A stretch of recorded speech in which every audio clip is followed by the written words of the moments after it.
My name is Andy Crocker. I'm a former officer with the National High-Tech Crime Unit and then with the Serious Organised Crime Agency of the UK. I specialised in high-tech crime, and in particular DDos offences. And I spent several years working in Russia, tracking down a group of DDos extortionists that had been attacking UK and US companies, and I got them convicted of those offences.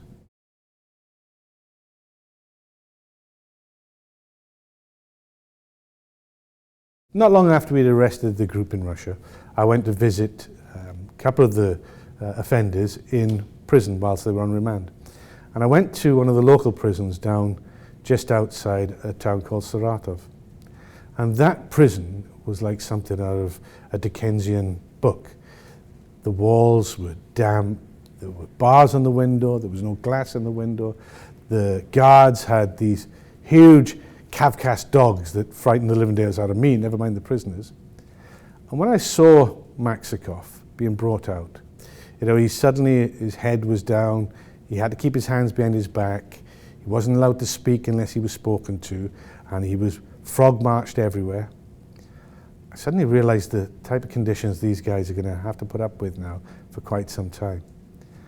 I didn't think it was really that good because we've got a couple of young men here who were in their early 20s and only a short time earlier had been in college, and because of something that they've done which was really stupid, they're now going to face a time in prison.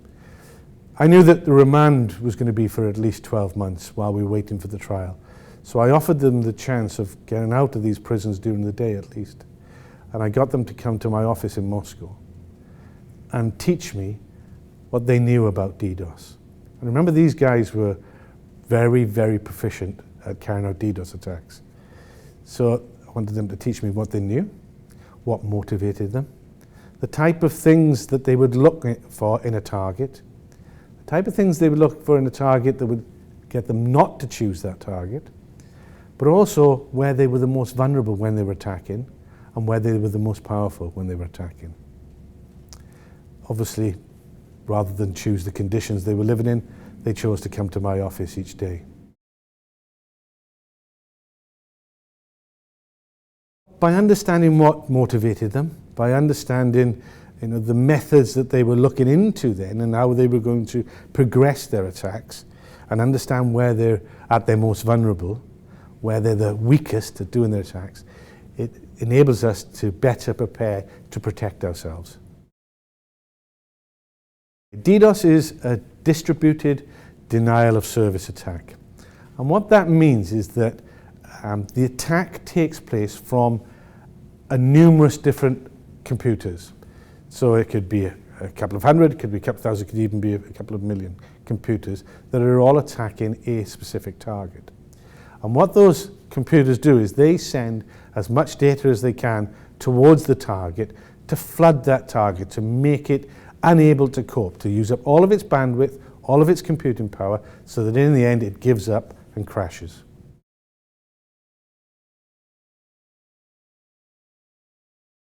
Well, in truth, they didn't.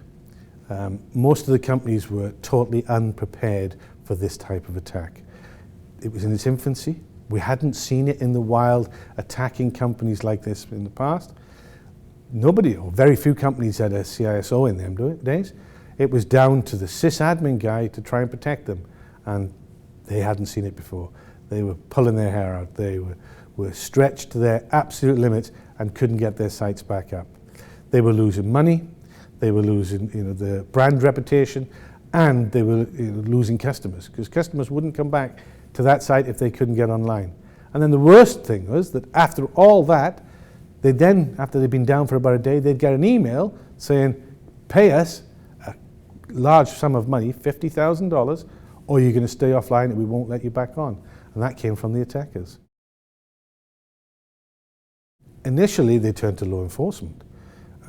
I was called, but we don't stop the attacks. We weren't capable of stopping the attacks, and we're still not. That's not our role as such. Law enforcement investigate the crime, and that takes a long time. If we can find the command and control server, we might try and knock that offline, so get it taken down so the attack might slow down or stop. But that could take us months to do. We're not equipped to, or law enforcement wasn't equipped in them days to stop the attacks, and they're still not. Really, they were stuck. They were looking for other companies to try and help them. DDoS mitigation was in its infancy at that time, and there were only a few companies, some of which were good, and some of which weren't very good at all. And they were calling those companies to try and get help. Yes, against our advice, some of them did, because they were losing a couple of $100,000 a day, and the ransom demand was a small percentage of that. We told them not to because it was obvious what was going to happen. They then went on the list of payers. So a month later, they'd be attacked again. And if they paid again, a couple of months after that, they'd been attacked again. So, if you're going to pay these people, they're just going to keep coming back for more and more money. Yeah, but that was from when most of the attacks took place to when we arrested the first person was 8 months. Now, imagine if the attack had been going for 8 months, all those companies would have gone out of business. We did help them, but we helped them by catching the bad guys that did it and to try and deter other people from doing it. But we weren't able to help them with the attacks themselves. The three main guys that we caught were, and it's all on the internet, you can Google them, Maxikov, Petrov and Stepanov. Three very clever guys. Maxikov in particular was a code writer. All three of them could write code, but Maxikov was the big code writer and the botnet controller. They built their own botnet, they hosted it themselves, and they carried out the DDoS attacks from their own servers.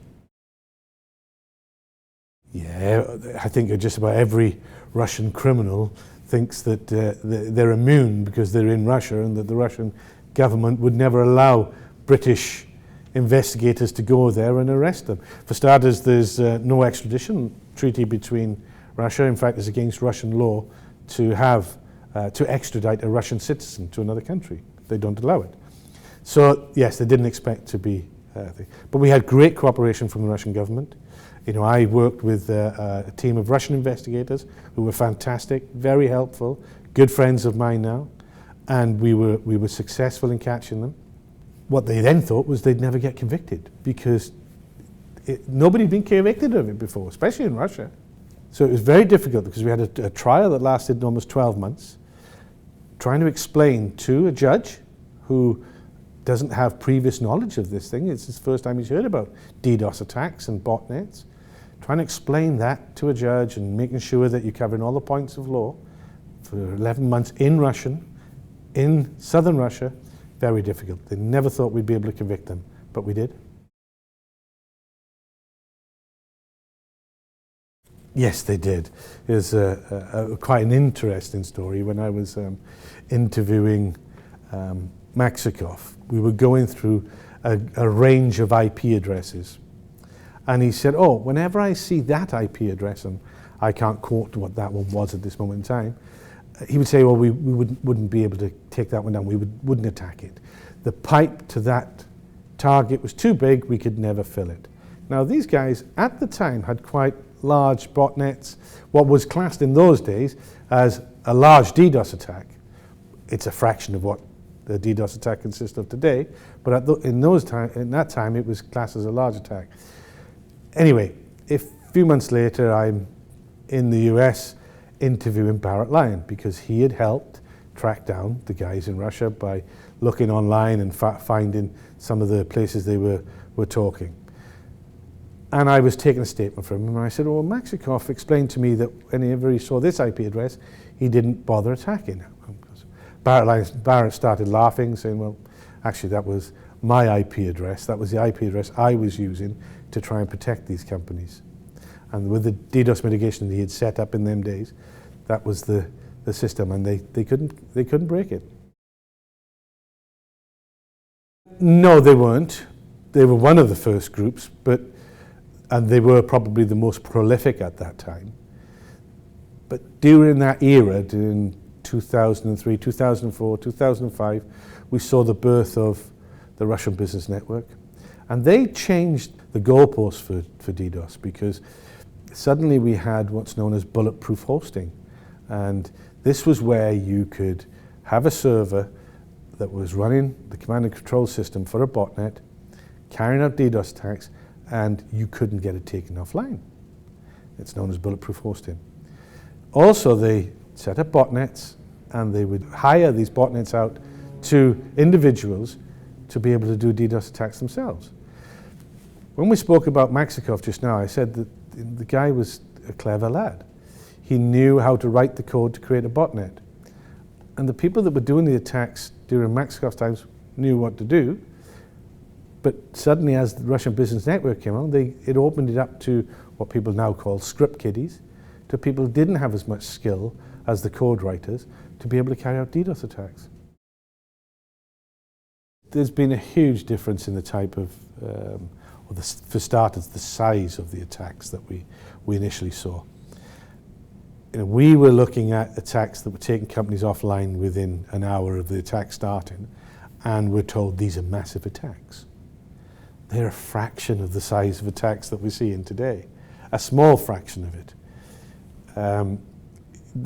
The size of the attacks now, the size of the botnets, the strength of the attack and its sustainability is just 1,000-fold. We've got various different groups. The cyber criminals are still around. They're still carrying out DDoS for extortion. But there's also other reasons they do it. For instance, we've seen a recent attack against Spamhaus, which is allegedly in retaliation for some group being on the spam blacklist. So that was a retaliation attack. We've seen over the last couple of years an emergence of hacktivist groups such as Anonymous. These are very, very capable groups of people, some of which are very, very clever and are able to carry out DDoS attacks for politically motivated reasons. We've seen, for instance, the Kazam fighters, who have recently, over the last 9 months, been attacking US banks. This is in retaliation for the YouTube video that's allegedly blasphemous against Muhammad.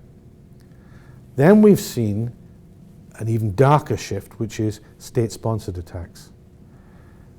Estonia, a couple of years ago, was attacked where the country had massive DDoS attacks taking down their critical infrastructure, their banking systems, their communication systems.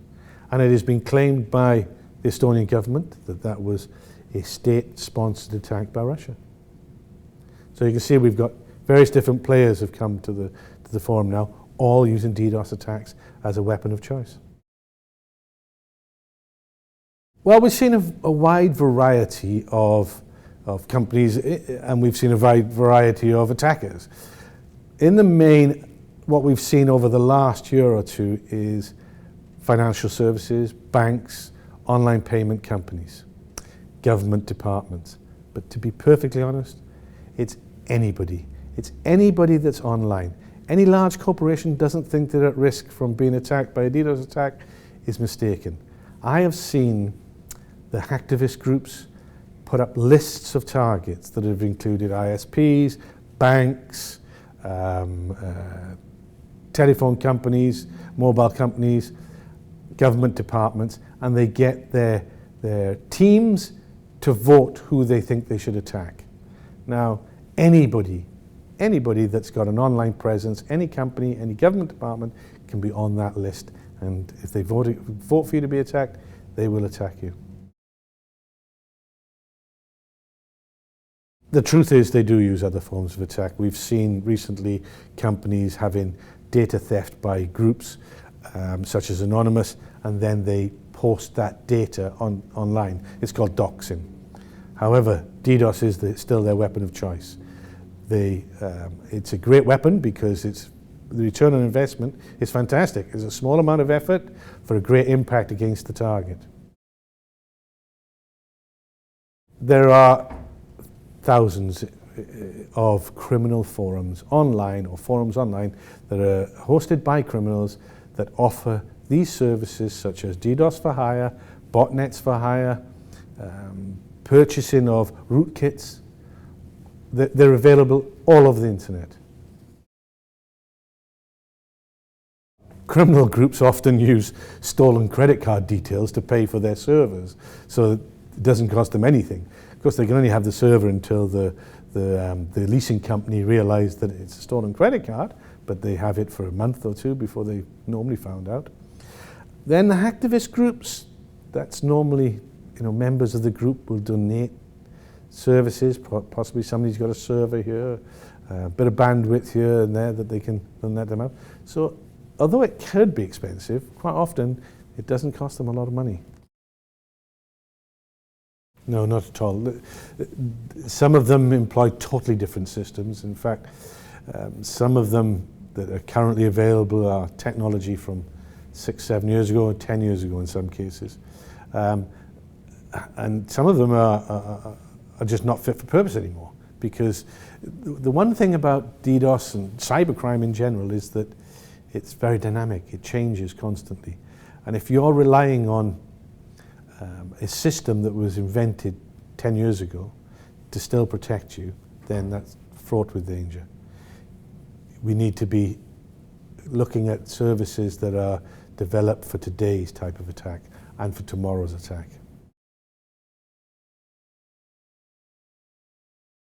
Yes, look, there's lots of things companies can do before an attack that would help them. However, to be perfectly honest with you, that's another 30 to 40 minute seminar, video seminar on its own.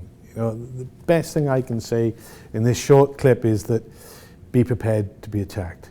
Be prepared, have a plan of action, make sure that you're up to date with what's happening, make sure your mitigating provider is up to date, make sure you've got the newest system, prepare to be attacked, have a plan of action for when you are attacked, and make sure it's a plan of action that's relevant for today's attacks and not last week's attacks.